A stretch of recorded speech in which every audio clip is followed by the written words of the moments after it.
اگلا سوال راولپنڈی سے اللہ دیتا نے پوچھا ہے۔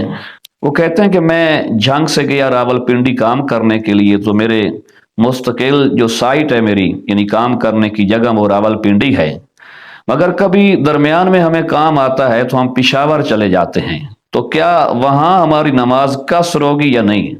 وہاں بھی آپ کی نماز اس صورت میں قصر ہوگی کہ اگر آپ کا قیام 14 دن تک کا ہے، اور اگر 15 دن یا 15 دن سے زائد عرصے کے لیے آپ نے وہاں ٹھہرنا ہے تو پھر آپ نماز وہاں پوری پڑھیں گے۔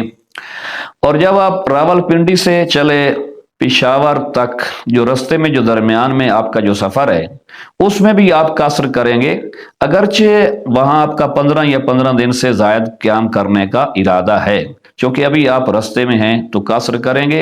اور وہاں جب آپ پہنچیں گے، دوبارہ سن لیں، تو اگر آپ نے 14 دن تک ٹھہرنا ہے تو وہاں قصر کریں گے، اور اگر آپ نے 15 دن یا 15 دن سے زیادہ دنوں کا وہاں ارادہ کر لیا ہے، ٹھہرنے کا آپ کا پروگرام ہے، تو پھر آپ نماز پوری پڑھیں گے۔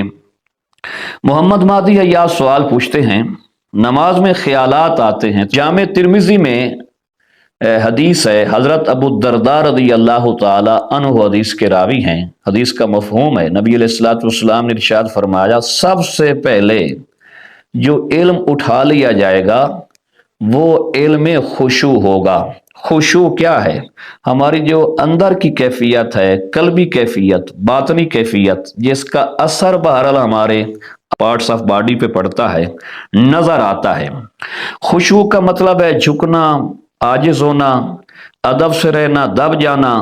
تو جب ہم نماز میں ہیں نا تو خشوع اختیار کریں۔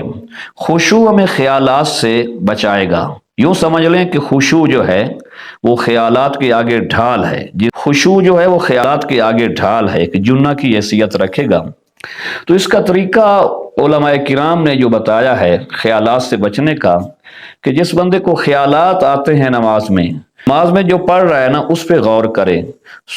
جب ثنا پڑھ رہا ہے تو اس پہ غور کرے کہ میں ثنا میں کیا کہہ رہا ہوں، تعوذ ہے، تسمیہ ہے، فاتح شریف ہے، دیگر سور کریمہ کی جو تلاوت کر رہا ہے یا آیات بینات کی تلاوت کر رہا ہے، اس کا مفہوم، اس کا مطلب، اس کا محمل سمجھے، اس طرف دل لگائے، تو انشاءاللہ تعالی افاقہ ہو جائے گا۔ تو نہ چاہتے ہوئے خیالات آنا، اس سے بندہ گناہگار نہیں ہوتا۔